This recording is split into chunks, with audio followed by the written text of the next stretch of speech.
Bismillahirrahmanirrahim. Mohon izin tidak bermaksud mengajari, tapi ingin memberikan pesan khusus bagi tugas Bapak Ibu yang tidak mudah. Kalau bisa konsisten bagi yang muslim tahajud bangun malam. Walaupun cuma 2 rakaat. Quran surah 17 ayat 79 sampai 80. Walaupun cuma 2 rakaat. Tugas Bapak Ibu tidak mudah. Kadang-kadang butuh petunjuk dari Allah. Kadang dari mimpi, kadang Allah jalankan orang lain memberikan informasi. Dikumpulkan kita kontemplasi. Kalau bukan petunjuk Tuhan mustahil. Kata Allah, bangun malam. Wa minal laili fatahajjad bi nafilatan lak. Aku berikan 4 hal. 1, asa ayyab'atsaka rabbuka maqaman mahmudan.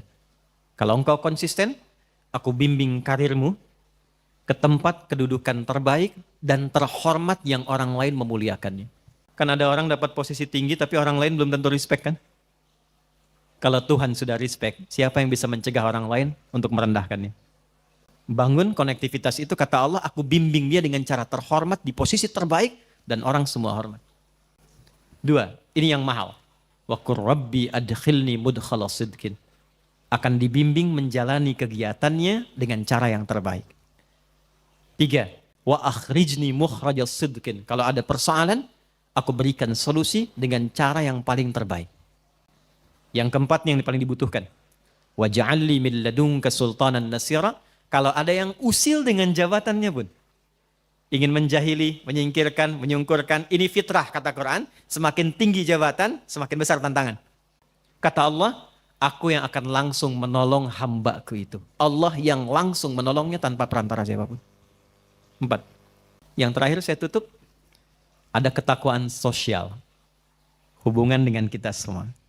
Hubungan dengan kita sesama. Itulah yang kita beri nama silaturahim. Maka pindah ayatnya ke ayat pertama di surah yang keempat. Dengan kalimat nas, pembukanya sama. Ya ayyuhan nas. Hei semua manusia. Tuh, balik lagi. Mau laki-laki, perempuan, bapak ibu dari manapun. Ittaqu rabbakumul ladzi khalaqakum. Tegaskan lagi, tingkatkan takwamu kepada Rabbmu. Takwanya apa di sini? Kalau yang tadi spiritual, yang ini beda. Alladzi khalaqakum min nafsin wahidah wa khalaqa minha zaujaha. Yang telah mencipta engkau dari bapak yang sama, dari satu ibu yang sama. Maksudnya apa?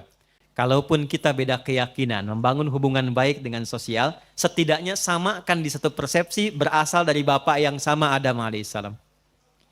Jadi kalau nggak sepakat di nilai-nilai keyakinan spiritual, sepakatlah di nilai kemanusiaan yang sama. Karena itu jangan batasi pergaulan sosial kita hanya dengan yang muslim saja. Kalau pengajian silahkan yang muslim, yang lain punya acara lain. Tapi kalau nilainya sama-sama yang sifatnya sosial, bakti sosial, kegiatan umum, libatkan semua sehingga merasakan kenikmatan yang sama. Minimal kita sepakat dari satu bapak yang sama. Janganlah, dia kafir, nggak boleh. Ya? Dia nggak sama keyakinannya, nggak boleh. Tempatkan dalam satu hal yang sama. Bukankah Quran begitu bijak? Ya. Bukankah Quran begitu indah? Ketika menempatkan pada nilai spiritual, eksklusif. Ketika nilai-nilai itu sosial, buka. Wabatha minhuma rijalan katsiran wa nisaa. Setelah itu, lahirlah keturunan-keturunan menyebar, lelaki perempuan. Dalam pergaulan itu boleh jadi ada khilaf yang membuat pergaulan dan hubungan menjadi kusut. Maka turunlah kelengkapan ayatnya. Wattaqullah, hei yang muslim, bertakwalah kepada Allah. Jangan sampai di dunia rajin sholat, tapi punya masalah dengan teman-temanmu sehingga engkau sulit untuk dihisab di hari kiamat. Hadis Muslim, riwayat sahabat Abu Hurairah. Maaf, ada orang yang disebut Nabi bangkrut di hari kiamat. Izin, ini masih ada waktu? Masih. Sampai jam berapa kita? Oh silahkan sampai jam 12. Saya 10:04 pulang. Saya mau ke Banten. Ya, izin sebentar, maaf. Jadi ada sedang begini, Nabi sedang duduk-duduk nih dengan sahabat, beliau tanya, atadruna al-muflis, tahu nggak kalian orang yang bangkrut?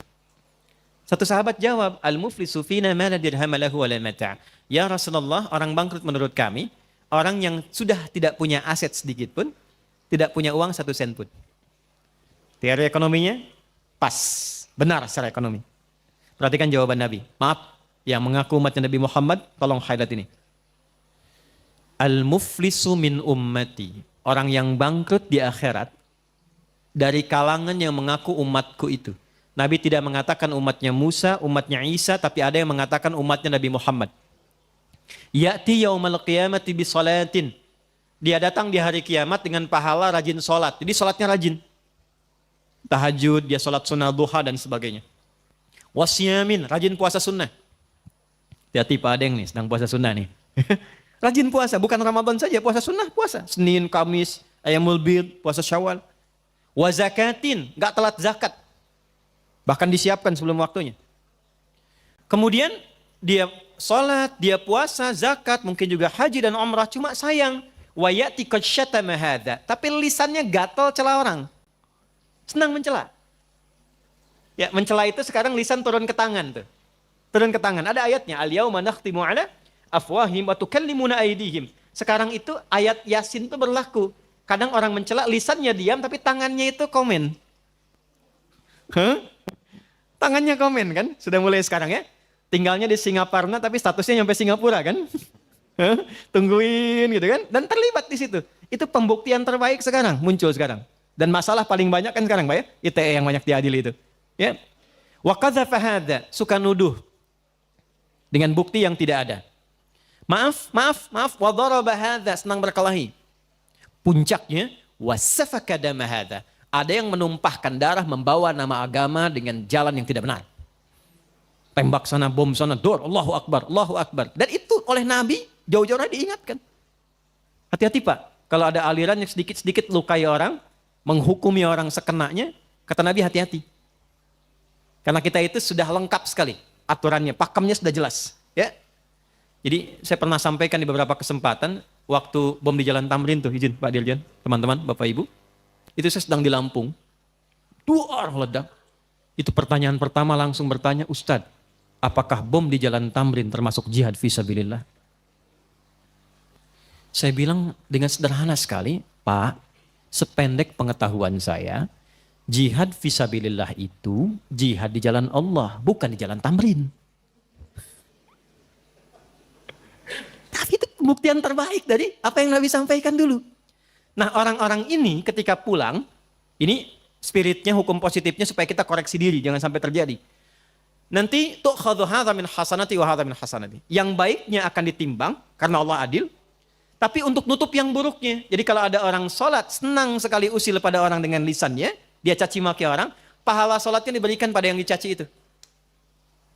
Ada orang puasa, tapi saat yang bersamaan bikin hoax, maka pahala puasanya ditarik, ditutupkan pada dosa hoaxnya itu. Ada orang haji, saat bersamaan fitnah, orang diambil pahala haji diberikan pada yang difitnah itu. Fa'in faniyat hasanatuhu, kalau habis modalnya, masih tersisa yang buruknya.